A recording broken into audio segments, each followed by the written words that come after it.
great to be able to be here and have the opportunity to talk with you all today. Thank you, John and Louise, for inviting me. I'm going to start by giving a brief background about the relationship of sleep therapies and neuropsychiatric illness. It's a very broad topic, which I can't possibly do justice to in the time we have, so I'm going to do a focused review of two of the most relevant sleep disorders that have potential, where the therapies have potential impacts on illness, neuropsychiatric illness. So I'm going to talk about insomnia and restless leg syndrome. With regard to the relationship of sleep and sleep therapies and neuropsychiatric illness, the history of this has been that people have assumed that sleep problems are symptoms of neuropsychiatric disorders, medical disorders and psychiatric disorders. But the more time has passed, the more clear it is that the relationships between them are more complex.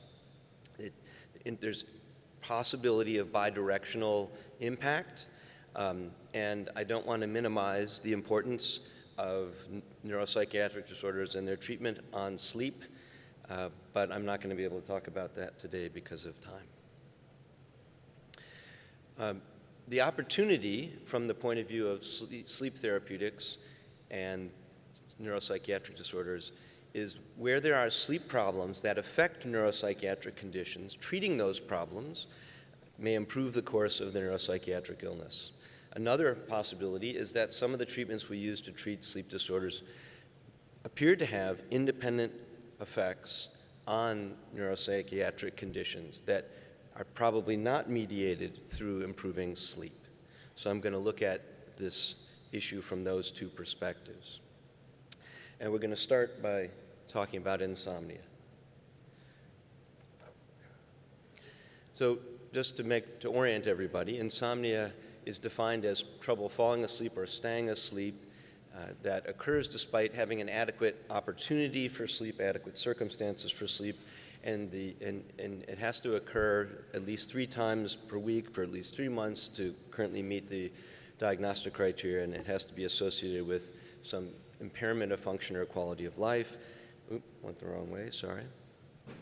And the ballpark prevalence in the general population is about 10% of people that meet those diagnostic criteria or similar diagnostic criteria. Nearly everybody has trouble sleeping from time to time. That's not what we're talking about. This is a persistent problem associated with impairment. Now, there's clear evidence that there are links between insomnia and problems with depression. And Leanne was talking about depression, and it's one of the key areas that is relevant to this story. There's evidence that having insomnia increases the risk for having depression in the future. If you have insomnia at time point A, and we follow you and a group of people like you over time, your risk of depression goes way up compared to those who don't have insomnia at that time. It's been shown in, I think, more than 10 studies now. Having insomnia decreases your likelihood of antidepressant response. It's an independent risk factor for suicidality, suicide attempts, completed suicide. That's been shown in more than 40 studies. And if you have residual insomnia after you have completed a course of antidepressant therapy and otherwise remit, you're at increased risk for relapse. But that's correlative. The question is it causative? And a very appropriate way to ask that question is, what happens if we treat it? Does it change the course of depression for the better? Now, there have been 4 reasonably rigorous, double-blind, placebo-controlled, or psychotherapy-controlled randomized trials and looking at this question, and they have been carried out with CBT for insomnia. That's 2 studies. One with azopiclone, the positive allosteric modulator of the GABA-A receptor, FDA-approved agent for treating insomnia, and the extended release form of zolpidem, also FDA-approved, also a positive allosteric modulator. Now, One of those studies was positive. It was the first one. It was the zopiclone study, and it led to optimism, thinking, hey, if we improve sleep, this is going to lead to improvement in depression. All the three rest of the studies that were carried out were negative. And I think the story is more complicated than concluding that there just isn't an effect there. I will come back to the zopiclone story in a little bit. But I think one of the factors here is that every one of these studies was done as add-on therapy to antidepressant medication. So really what we know is if you get standard antidepressant medication, and pretty much in two studies these were selective serotonin reuptake inhibitors, and another one was either an SSRI or an SNRI, if you add insomnia therapy to those kinds of interventions, it doesn't make a difference at the population level. Now, interestingly, both of the cognitive behavioral therapy studies happened to look to see whether in the group that got cognitive behavioral therapy, was there a mediation effect of improving sleep on improving depression? And there was. It was statistically significant. It wasn't huge. My read on this, and there's some evidence from one study that I looked at, is that it's a subgroup effect. It's a bit like Leanne was talking about. There's probably some people that if you give them an antidepressant therapy and you don't treat insomnia, then they don't end up being remitters. But for the majority of people, they don't need the insomnia-specific therapy, even if they have insomnia. It's some kind of subtype. Now, I'm going to move on to other potential areas of interest where sleep and those disorders have been of interest, that there might be an impact.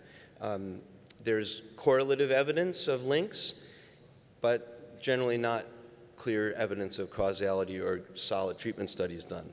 I should point out, I forgot to include here suicidality. A group of us did a study that came out recently looking at effects of insomnia therapy on suicidality in people who are depressed and had insomnia. Boy, that was a tough group to recruit. And there is some evidence of impact there, although it's a little bit complicated. So that's a little bit farther along than the rest of these.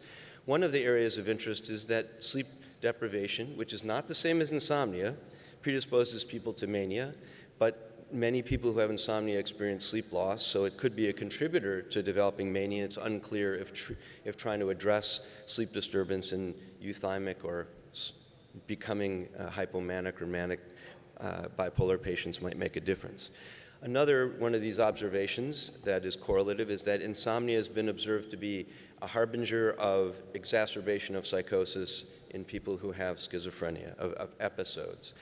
But nobody has really rigorously tested the hypothesis of whether treatment makes a difference. There's evidence that insomnia increases the risk of Alzheimer's disease, and there's not been rigorous treatment studies, although I understand there are some underway. And there is also evidence that we heard earlier from Dr. Koob that insomnia increases the risk of relapse in abstinent alcoholics.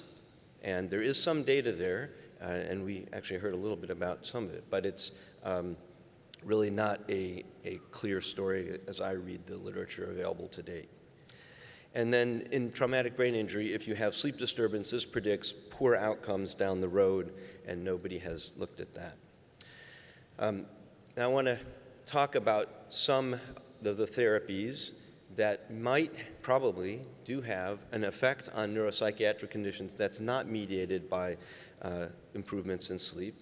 One of these is mirtazapine, which is sometimes used for treating insomnia, and while there aren't rigorous studies of mirtazapine itself, there are studies of its S isomer that show clear evidence of efficacy in terms of insomnia therapy. It is, if any medication should have been called an antihistamine, it would have been mirtazapine, and next on my list would have been doxepin. They both happen to have been developed as antidepressants, but mirtazapine is an extremely potent and specific H1 antagonist, and in very low dosages it has therapeutic effects on insomnia. In higher dosages it does as well, but it has more complex effects, receptor effects, including that it's an antidepressant, which is what it's FDA approved for.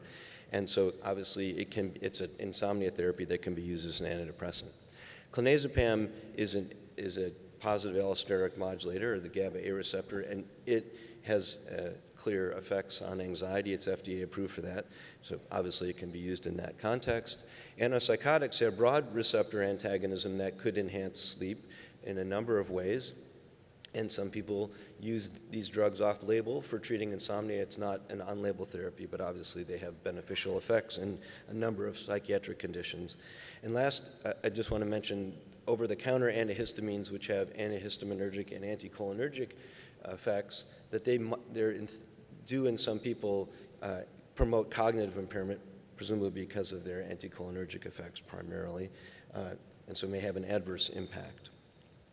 I want to return to the azapaclone story now in the context of the possibility of there being an anxiolytic antidepressant effect that's not mediated by improvement in sleep. So I mentioned before that a study was done with azapaclone indicating that it had beneficial effects on depression when added to antidepressant therapy versus placebo, that is. But that's not the only study with azapaclone that showed that type of effect. There was also an effect in generalized anxiety disorder, one in post-traumatic stress disorder, rheumatoid arthritis on pain, and on chronic low back pain. I don't know about any other than the depression and anxiety stories here because there haven't been attempts to use other agents to treat those with similar pharmacology. But we have the benefit that zolpidem extended release was studied in identical designs of the depression and generalized anxiety disorder studies that were carried out with azapaclone and did not show any evidence of benefit in depression or in generalized anxiety disorder. It's not that these were underpowered studies, there was no difference. The sleep improvement was the same, the magnitudes were the same. So you could treat a person with zolpidem, get the same improvement in sleep, and not see benefit compared to placebo on depression or generalized anxiety symptoms. So it clearly wasn't, the azapaclone effect was not mediated by sleep improvement, or it didn't seem to be the case. So just to show you the data here, we have the total sleep time data with azapaclone plus fluoxetine in gold and placebo plus fluoxetine in light blue, and you can see the expected improvement in total sleep time. But what wasn't so obvious is that there was an improvement in the Hamilton Depression Rating Scale in the azapaclone group compared with the placebo, and that's after removing the sleep items, so that didn't affect the results. And there was also an enhancement in remitter status in the azapaclone treated group. So what looks like a robust augmentation effect. And you see the same thing in generalized anxiety disorder. The Hamilton Anxiety Rating Scale scores were improved when you remove the sleep items in people with generalized anxiety disorder treated with azapaclone or placebo plus escitalopram. And again, these studies were exactly repeated in people who received zolpidem extended release, and there were no effects on those neuropsychiatric outcomes. So question becomes, what's going on? So the available evidence, although not conclusive, suggests it probably has something to do with the GABA A receptor subunit binding of these different drugs. So the benzodiazepines and so-called non-benzodiazepines, the reason they're called non-benzodiazepines is because they don't share the same chemistry as benzodiazepines. They don't have the shared structure, but they have the same type of effect, that is that they bind to the GABA A receptor, and you can see on the slides here a picture of the GABA A receptor on the bottom where it's made up of a series of peptide subunits, and they can come in different types. This is one that has 2 alphas, 2 betas, and a gamma, which is probably the most common type. And these drugs all bind to a site on the alpha subunit. And they change the conformation of this set of proteins that make it more likely that the channel will open. It's a channel. And chloride is in higher concentration outside the cell than inside the cell. And when it opens, the channel opens, chloride flows down its concentration gradient into the cell, makes the inside more negative than the outside, and that prevents action potentials and is how inhibition is mediated. Now, which GABA A subunit alpha subunits you bind to matters. That is, the GABA A receptors in the brain have different alpha subunits. If you happen to be a drug that binds to the alpha subunits in the, let's say, cerebellum, then you're likely to have an effect on balance. If you happen to bind to the alpha subunits that are in hippocampus, you might have memory effects or other effects. If you bind to the amygdala, one might guess you might have effects on anxiety, etc. Obviously an oversimplification, a cartoon story, but meant to make the basic point. This is based on a fair amount of data from several laboratories, particularly the Seekart laboratory from Europe, but we have very little human data, if any, to really validate that story. I think the only example I'm aware of is this issue of the zolpidem versus the azopiclone data. This is just mouse data indicating, with radio-labeled receptors or subunits indicating how there are 5 types, of which the alpha 1, 2, 3, and 5 are relevant, and they have different distributions in the brain, as you can see here. I'm not intending for you to get exactly where they are from this, but it turns out that the benzodiazepines and non-benzodiazepines differ in which of these subunits they bind to preferentially, and that would lead to potential differential therapeutic effects and possibly adverse effects. This is some data that suggests that if you look at zolpidem and you look at azopiclone, that their binding to these subunits differs to a degree. Now, in the figures, what you want to look at is the yellow edge, which is for zolpidem at 10 milligrams, and you can see that what you're hitting primarily is the alpha 1 subunit. That's in black, which is highest there, and in azopiclone, the red one, alpha 3, is what you're hitting the most at the ballpark of therapeutic dose. Now, zolpidem is often used in lower dosages, particularly with more recent recommendations. So it's more likely that it would be primarily alpha 1 that one would be hitting when it's used. Does that story matter? Could it be the case that azopiclone's relative preferential effects on the alpha-3 containing GABA A receptors versus the alpha-1 for zolpidem is part of it? Well, the only supportive information I can bring to the table here is that azopiclone is not the only drug that has a relative alpha-3 preference. Clonazepam also does, and it is an approved anxiolytic. That may be part of the reason why, maybe not, we don't know. The other is that there is precedent for an antidepressant that is a positive GABA A allosteric modulator. We have brexanolone, which is recently approved for postpartum depression and is being examined for depression generally, and it is a positive allosteric modulator not at the alpha subunit, but at the delta subunit. And there's clear evidence of its efficacy. So, unfortunately, we don't have a solid proof, but there's some suggestive evidence for the GABA subunit story. And it would suggest that perhaps the alpha-3 subunit binding may have antidepressant or anxiolytic effects or both. Now I want to move to another drug that may have direct effects, and that's hypocretin receptor antagonists. We heard some about that earlier. And they're of interest for having possible direct effects on depression, anxiety disorders, substance use disorders, Alzheimer's disease, and pretty much everything else.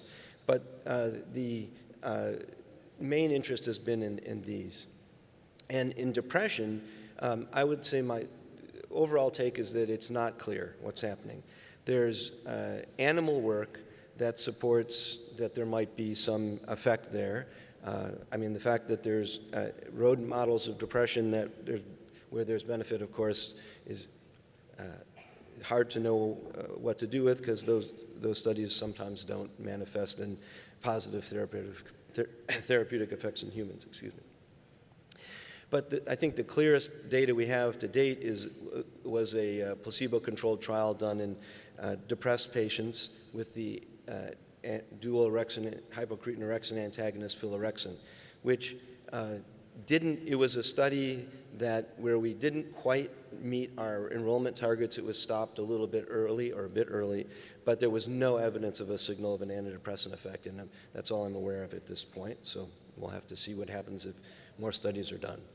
In anxiety disorders, I think the rationale for thinking about hypocretin orexin antagonists is the anatomy, that there is clear links to systems in the brain that are relevant for anxiety, but we don't have any studies yet that I'm aware of that would answer the question of whether or not there's promise there.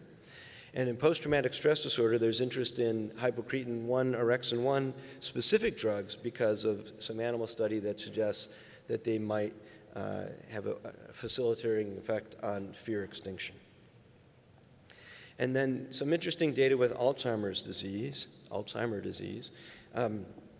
In humans, there's evidence that cognitive impairment and tau and A-beta levels in the CSF are correlated with CSF hypocretin orexin levels. There's also an animal model of Alzheimer's disease where there was evidence that a dual hypocretin orexin antagonist decreased A-beta level and plaque formation. So very interesting, but we don't have human data that I'm aware of yet. And then we heard earlier about the substance use disorder story from Dr. Koob. There's some evidence in animals that hypocretin 1, orexin 1 antagonism may decrease drinking behavior in alcohol-dependent mice, and then there's a corresponding story with hypocretin 2, orexin 2 antagonism that suggests it might decrease heroin self-administration. Now I'm going to briefly touch on restless leg syndrome, which is also known as Willis-Ekbom disease. And this is a problem where it's actually a movement disorder. And it's not really a sleep disorder because it doesn't happen when you're asleep. It happens when you're awake. And it prevents you from sleeping. Once you fall asleep, it doesn't seem to have an impact. It's sometimes associated with a problem with leg movements that may disturb sleep. But it's a sense of this needing, an uncomfortable sensation that's hard to describe, and feeling of need to move one's legs or other parts of the body. It's not just legs, actually. And it's usually relieved by movement and tends to happen when you're resting, particularly in the evening, which is when people are trying to sleep. And it gives people trouble falling asleep or returning to sleep. Its prevalence is around 3%. And the relevance to this story here is about some of the key treatments for this condition. Dopamine agonists are the mainstay of therapy, and L-DOPA. And then gabapentin and pregabalin are also used, but I'm not going to talk about those. So the dopamine-related agents are clearly used to treat a number of neuropsychiatric conditions. And the use of these drugs in Parkinson's disease is extremely well established. They're a mainstay of therapy of that condition. There's also some interest in using these drugs for treating depression. So there's 3 trials with pramipexole that indicate some benefit. One was an add-on treatment to antidepressant therapy in 60 people with treatment-resistant depression that did show a therapeutic effect. There was a larger study where a group of depressed patients were randomized to getting fluoxetine, pramipexole, or placebo, and there was also a therapeutic effect found there. And then in bipolar depressed people, a small study was carried out where it was added to mood stabilization and showed some potential. So there's some body of work forming suggesting the potential utility of these drugs in treating people who might have depression. And then ropinirole, another one of the dopamine agonists, along with pramipexole, is a drug that has been studied in people who had restless leg syndrome and depression, and it showed a therapeutic effect and on depression symptoms, which could have been mediated through restless legs improvement. It's hard to know. But this work does suggest some promise there, and there's a mechanistic link that's not really that strong at this point. I think there is a lot of interest in more work being done looking at anhedonia specifically, and but as an overall therapy for depression, there's some evidence that there might be changes in dopamine function in people with depression, but we need to stay tuned to find out where that story goes. And lastly, I just want to briefly mention schizophrenia. In theory, dopamine agonists and L-DOPA, which increases dopamine release, would be expected to make schizophrenia worse in terms of psychosis, as there's the classic dopamine model of psychosis, right? It's a cornerstone of our understanding of schizophrenia, and our mainstay of our therapy for these conditions are drugs that block dopamine receptors. But curiously, what we find in the little work that's been done on this is that these drugs seem to have a beneficial effect. There was actually a meta-analysis done of L-DOPA in its use in people who had schizophrenia, and it seemed to lead to actually improvement. And then there was a study with pramipexole that showed some benefit. Now, it's not that I'm reading this and thinking that, wow, we should really be using these drugs for treating schizophrenia or people with other psychosis. But it's really just that it provides some reassurance that that kind of simplistic model that these drugs are likely to be avoided or should be avoided in these individuals is probably not correct. So I want to stop there and see if you have any questions, and hopefully we have a little time for that.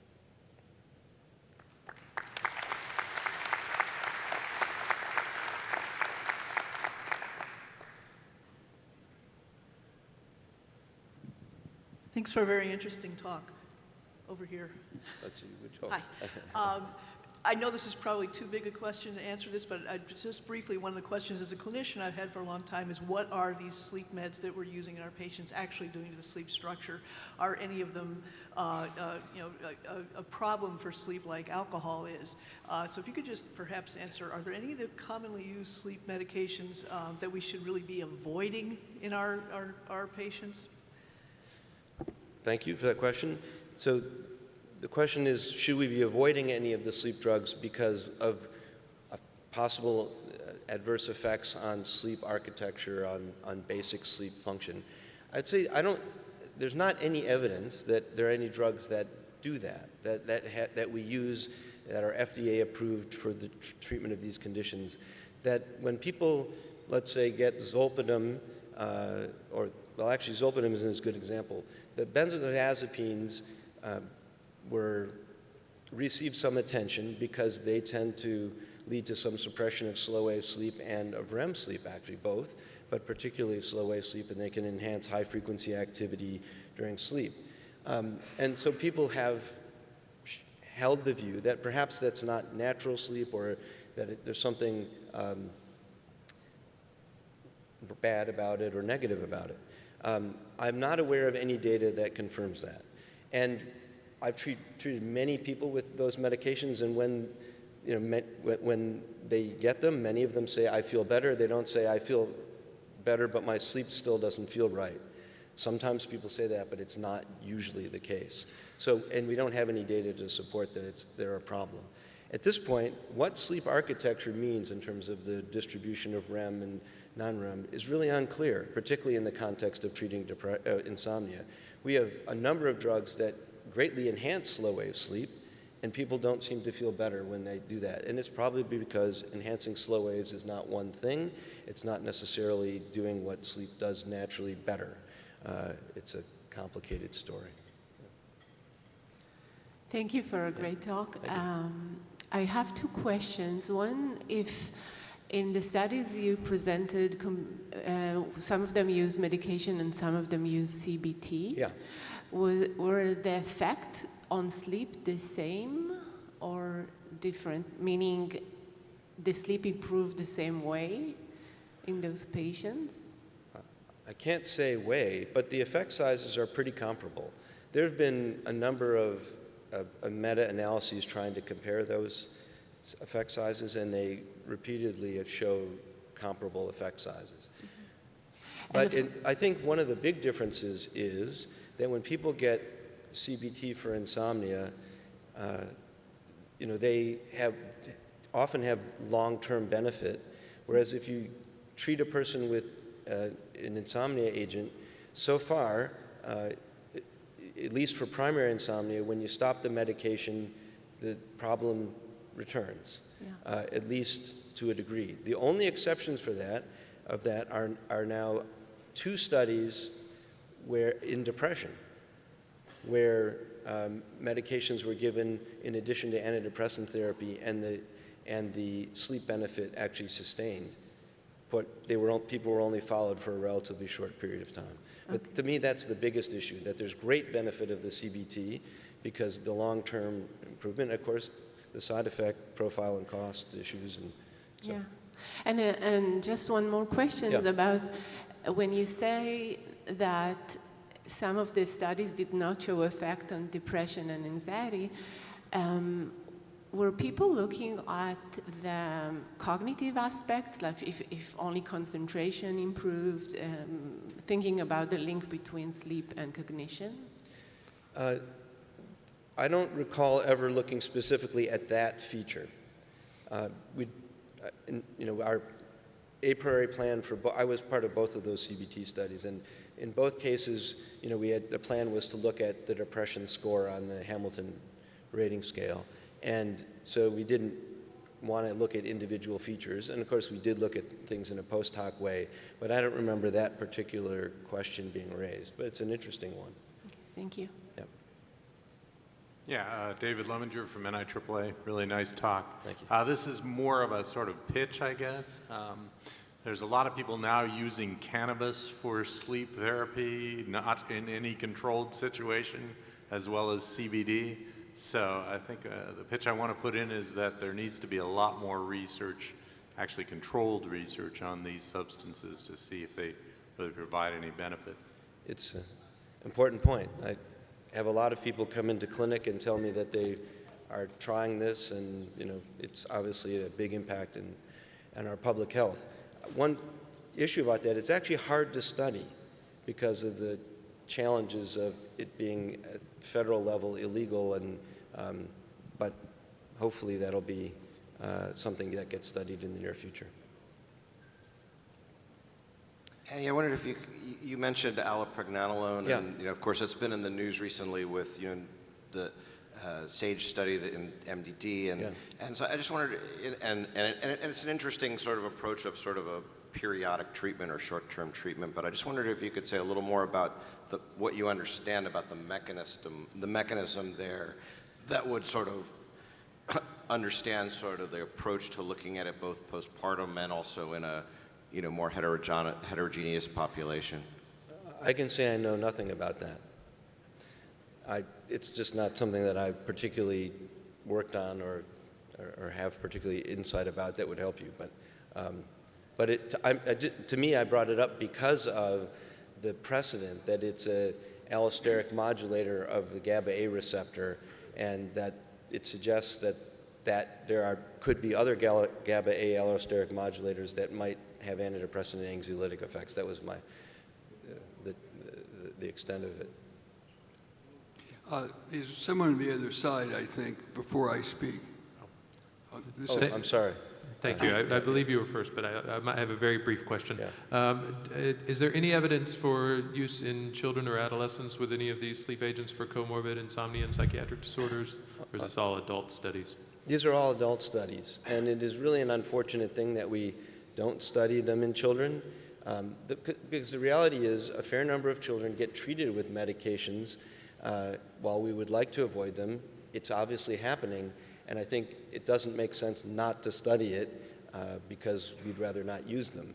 We're using them, and what people use is a smattering of things that are often counterintuitive to me in terms of their safety benefit, risk-benefit ratio, particularly from what we know in adults.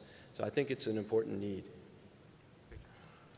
I'd just like to comment on two things. I founded the Sleep Disorders Clinic for Children at Johns Hopkins some years ago with Dick Allen, who you referenced, and a pulmonary physiologist. The issue about sleep in children is extremely important, and particularly from George's talk, the abuse of alcohol increasing in young women in college. And also because in gestational substance abuse with alcohol, children with fetal alcohol spectrum disorder have an increased risk of alcohol abuse themselves. So that's the comment. But the question is this. There's one thing that's missing in this conference is I've worked with Alan Hobson and Carl Friston and others on the REM issue in terms of REM activation and why is there such REM activation, and Alan's model of proto-consciousness that focuses on the role of dreaming in preparation for adaptation each day. And I think that as this continues, there needs to be more discussion about REM as a proto-conscious activity, and our dreams is something that prepare us for the next day, as Alan has written extensively about. And Carl and Alan and I published recently a paper on REM and consciousness. So I'd just like to raise that as a general issue. Thank you.